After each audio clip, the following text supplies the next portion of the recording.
दोस्तों, अगर आप भी महेंद्र सिंह धोनी को महान खिलाड़ी मानते हैं तो हमारी इस वीडियो को लाइक जरूर कीजिएगा। दोस्तों, ईडन गार्डन में चेन्नई ने लिखा है नया इतिहास। ऋतुराज के साथ कॉनवे ने दिलाई अपनी टीम को तूफानी शुरुआत, तो धोनी की पलटन ने चौके छक्कों की बारिश कर रुलाए हैं कोलकाता के गेंदबाजों को खून के आंसू। तो आखिरकार क्या कुछ हुआ इस महामुकाबले में, जिसमें पर्पल कैप पर पड़ा पीला भारी। गेंद और बल्ले के बीच हुए जबरदस्त घमासान में कैसे चुटकियों में पलट गया पूरे मुकाबले का रुख। रोंगटे खड़े कर देने वाले इस मैच की पूरी हाईलाइट हम आपको दिखाएंगे, लेकिन उससे पहले आपको क्या लगता है, महेंद्र सिंह धोनी और आंद्रे रसेल में कौन सबसे खतरनाक छक्के लगाता है? हमें अपने जवाब कमेंट में जरूर बताइए। दोस्तों, कोलकाता के ईडन गार्डन में एमएस धोनी अपने शेरों के साथ राज करने के लिए पहुंच चुके थे। इस महामुकाबले पर पूरी दुनिया की नजरें टिकी थी। ईडन गार्डन्स मैदान तो कोलकाता का था, लेकिन यहाँ पर पीला समंदर उमड़ पड़ा था। अपने ही घर पर कोलकाता के फैंस बड़ी मुश्किल से दिखाई दे रहे थे। एमएस धोनी ने चाहने वालों की संख्या देख पूरी दुनिया हैरान थी। थाला को देखने के लिए पूरा मैदान खचाखच भरा हुआ था। दर्शकों में जोश और उत्साह की कोई कमी नहीं थी। इतने रोमांचक मुकाबले की शुरुआत में जब सिक्का उछला तो गिरा कप्तान नितेश राणा के पक्ष में, और उन्होंने एमएस धोनी की पलटन को पहली बल्लेबाजी करने का न्योता दिया। अपनी टीम को एक विस्फोटक शुरुआत दिलाने के इरादे से डिवॉन कॉनवे के साथ ऋतुराज गायकवाड़ की जोड़ी मैदान में उतरती है। ये दोनों खिलाड़ी हमेशा ही अपनी तूफानी शुरुआत के लिए जाने जाते हैं। ऐसा ही कुछ देखने को भी मिल गया। मुकाबले की शुरुआत में ही उमेश यादव को आड़े हाथों लेते हुए ऋतुराज ने उनका स्वागत ही चौके से किया था। जी हाँ दोस्तों, जब आगाज ही ऐसा हो तो अंजाम कैसा होगा, ये सोचकर ही पूरा स्टेडियम खुशी से झूम रहा था। ये दोनों सिर पर कफन बांधकर उतरे थे। ऋतुराज के बाद कॉनवे ने भी अपने रुख में बदलाव करना शुरू किया और डेविड की लेंथ पर उन्होंने इतना खतरनाक पिकअप शॉट लगाया कि गेंद स्टेडियम के दूसरे स्टैंड में जाकर गिरी थी। उनके उस अद्भुत छक्के ने गेंदबाजों के पसीने छुड़ा दिए थे। तो वहीं येलो आर्मी ने मैदान पर राज करना अब शुरू कर दिया था। शुरुआत से ही कोलकाता के विकेटों की तलाश थी,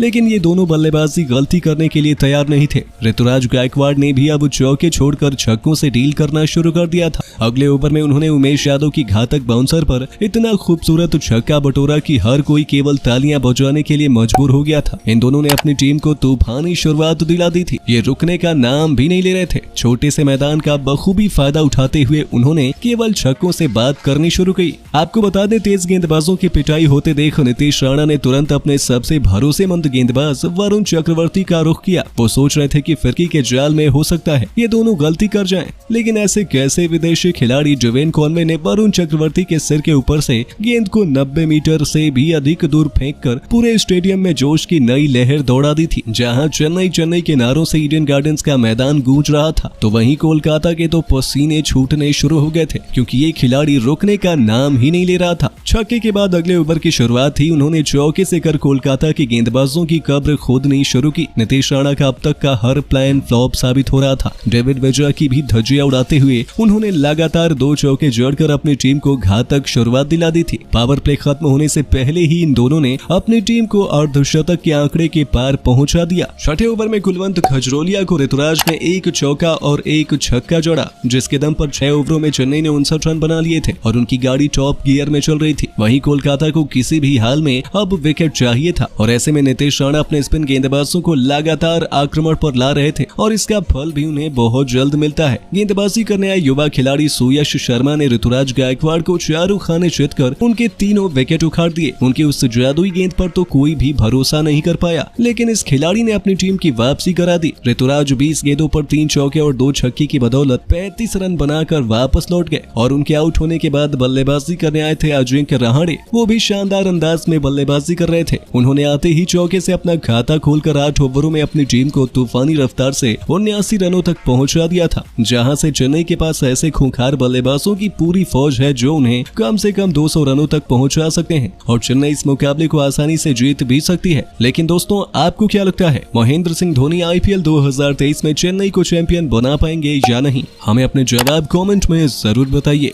और ऐसे ही शानदार खबरों के लिए सब्सक्राइब कर लीजिए हमारे YouTube चैनल को।